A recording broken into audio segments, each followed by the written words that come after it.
I'm happy, but I didn't start out that way. We need to rewind this. I originally set out to build a nice moss grotto with this dragonstone. So, fairly simply, I laid out my gravel, angling it towards the back. I tore apart my dragonstone so I can glue together a really nice hardscape. I found a piece that had a natural bay on top, so I was going to drill a hole and let the waterfall pool up top for a nice little lake, and then have it slowly drip over the front, covering the moss and ferns that I was going to plant. And everything went pretty smooth until I put it in. Once I saw it in there, I had to get rid of it.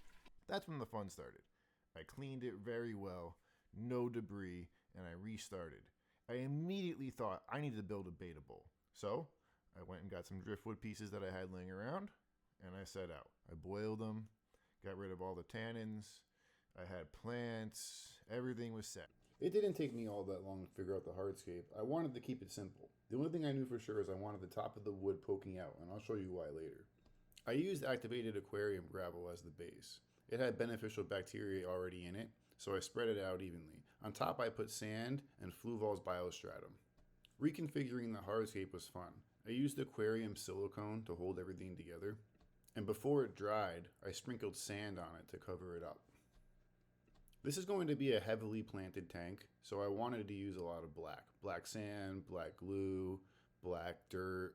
Since this is my first tank, I wanted to keep it really simple, and the only pet store I have around is Petco, so I just went and picked up a bunch of plants. Mostly Anubias, Java moss and ferns, a cryptocorin, and some various other mats on the bottom.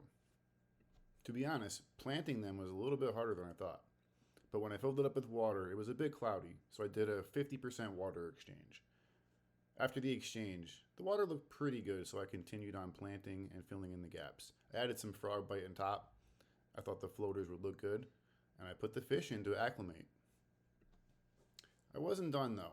The top of that wood, I wanted something to go there. I wanted some house plants that the roots can grow into the water and help cycle the system. Adding them was fun. I had never done it before. It's a riparian-based method. I wanted it to look like there were trees growing from the top into the water.